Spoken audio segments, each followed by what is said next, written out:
Yes, lads, and welcome back to the 7 days since video at this point. Massive news has just kind of dropped a little bit. Nothing too crazy, but something that I kind of read and I kind of want to share with you lot because it kind of breaks down what Series Origins is even about. Some more details we had from our last video where they kind of explained what the story is actually about. But they've now, thanks to Kelber on Twitter, Series Origin News, make sure to follow it up. We actually have a website for Origins, like an actual official website that is going to be the first step into actually getting this game and more or less confirming the game's real. I mean, I know it's obviously real, but you know, it's been a reveal for a long time now. It's like, it's been so long, we heard almost nothing. It really felt like this game wasn't real, but it's starting to become a reality. And I believe next month on the 16th, so in literally 1 month's time, they are doing the G-Star event and Series Origins will be there. And with the new, obviously, you can see that everything's locked off, right? You can't go to anything. So like literally after the 16th of next month, the game's going to become real. I imagine we're going to get an actual trailer. And I do suspect the game will probably come out next year around towards the end, if we're lucky. But I don't mind waiting as much as I have to because the game looks insane. So see what the website has to offer. Nothing too much. We have basically just some cool actual renders here that I think we can rub now for thumbnails. Love to see it. But if you go and translate the page, it does say first released in Korea. I really hope that's not true. We do know the game's releasing everywhere, and we also know it's going to release on all consoles as well. But I really hope they don't release it on Korea first, and then like JP first, and we get global like 2 months later, or like a month later. We have to wait for like the same schedules like Grand Cross, and they have to catch up again, and we're in that stupid cycle of being behind. I really hope they just release it worldwide because that'd be smart. I mean, Genshin did it, and it absolutely blew up. Not to say it's going to get as big as Genshin, but you know, if it releases worldwide, everyone's going to hop onto it, and it'll be very, very cool. Obviously, we do know this game is going to be a direct sequel to Grand Cross. So, and we saw in the original trailer, granted, this was like the first reveal trailer, they may be just reusing assets. But even for this actual Gil Thunder, you may recognize it because it is from Grand Cross. It's literally his SR variant. This is his SSR one. So, or no, this is UR. This is the SSR one or the SR. I'm not too sure. But once again, going over the fact that they're using more actual assets. But if you click on some other stuff too, you can see right here, we get some story lore. And if you scroll down, this one's the most interesting part. And we're getting some like teasers right now. So we'll probably break down in a second. But we kind of saw this. They kind of explain right here after the decisive battle, the legendary sins, blah, blah, blah. Together, we'll, you know, Tristan and Teoria, obviously King's daughter, King Leanne's daughter, which they have 7 of them, by the way. We broke it down in my last video.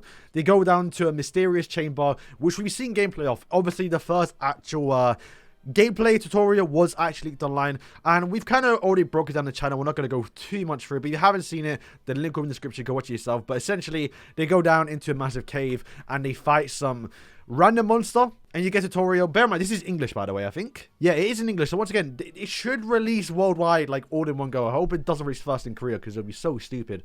But yeah, after defeating whatever this golem is, they do get this little amulet type of thing. Like this would be like the main thing. Could it be like the, I don't know what you'll call it even, but like this is like, you're gonna be trying to collect them all, right? Like to try to collect the infinity stones, you can imagine they're gonna be trying to collect all these. And we do get what it is here, the Book of Stars. I imagine what's going to be somewhat linked to summoning, something similar to Genshin. You go for the stars. It looks like they can be ripping that off a little bit. They don't say who created it, but they say long ago a giant craftsman, so probably Dubs created this one. And they do describe here that the craftsman, so Dubs, created the Book of Stars, uses his own technology to process the Book of Stars. I think that's what it says. I don't know. Some mistranslation there, I guess. The runaway occurs that assaults past and future of some kind. Due to the explosion of the Book of Stars, Britannia, where past and future are mixed in, it revealed that Britannia, with a mixture of events that existed in past and things that will happen in the future, due to the distortion of time and space, unknown characters that did not originally exist is revealed. So we're going to get some new characters like, I guess, Teoria might be one, I guess. No, I guess that wouldn't make sense, but we're going to get some new characters we haven't seen before, apparently. Even monsters appear, thrown Britannia into greater confusion. However, what comes from the mixed past and future was chaos. So it looks like Arthur might be the villain for the storyline, which would be so sick. And the heroes who become legends of the past and the heroes who become legends begin a new journey to save Britannia from chaos. And we get like a little glimpse of like the Book of Stars kind of corrupting each of the locations in Britannia, which we kind of saw a little bit of it already. And I think that reveal alone gives us so much detail about what the story's going to be about, and kind of answer one of the questions I had like 7 months ago now when they first released this trailer, which we break down a little bit here. You've probably seen it by now. If you haven't, it's very, very good. We get this scene right here where it's actually Tristan, the Sins, versus the original demon, which obviously wouldn't make sense, right? Because the original demon is gone by the time Tristan's alive. But obviously, if they go back through time and spaces, the past is mixing up. This is going to be so cool to relive some of the hype moments, but also what ifs, right? Like, what if Tristan was here throughout this scene? And then by far, probably one of the hypest moments. And basically, the only way they could do it, because obviously Escanor's dead, if this is set out after Escanor's, dead, then they're not going to miss out on one of the best money makers in the game, the best money makers in the series. You have to bring it back. So, of course, the only route this Origins could go was to do some mix of past and future to get Escanor in the game, because they have to, right? And this is why the end of the trailer with this scene right here, it's going to be so sick to see this in game. Like, come on.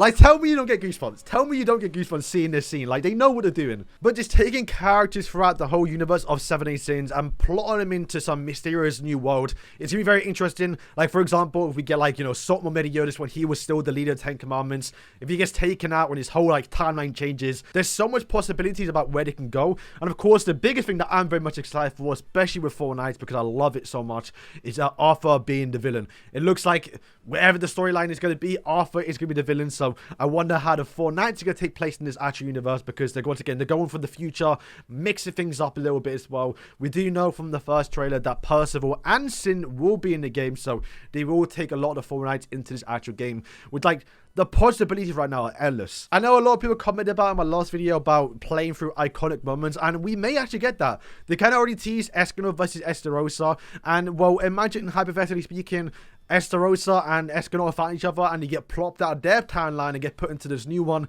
and you get to play as them, or like they're battling while you have to do something else or something like that. It'd be so cool, and we get to hopefully see better animation. And while Grand Cross is basically doing it anyway, but this will be on a much bigger scale. If we do get, like, let's say Assault Mode Mediosis versus Escanor, imagine they somehow plop that timeline into this one, and we get to play through that actual fight, them two versus each other in Origins with the open world mechanic, and also get to see amazing, beautiful cutscenes. I know Grand Cross did a pretty good job at it, but it's not like on a big budget scale like this is. So already I'm getting even more excited about it now. So yeah, that is it for today's video, boys. If you guys are hyped and excited for Origins, then do let me know down in the comments. Once again, the news will drop in about a month's time. Well, obviously we'll be covering it. Very much excited for this, man, because I mean, I'm actually kind of excited for Toriel. Like, she's such a cool design character. Obviously, this is King Diaz's daughter, but in a fairy form, by the way. I don't think that's actually a true form, because I don't think they'll spoil it. Kind of like how Lancelot is in his actual fairy form during the movie. This is her form, because I think in the opening, like that tutorial, she says, "How did you recognize me?" It was obvious because of my face. So yeah, it looks like they're not revealing Diana's daughter just yet. But then again, they're selling them, so who cares if they do it or not. But once again, this so, like, for a 7 Days fan, it's gonna be so sick to play through this, because it's telling its own story. So it's gonna be interesting. Even if you read the manga, played Grand Cross, there's still something to follow and something to enjoy. So boys, thank you for watching, and yeah, peace.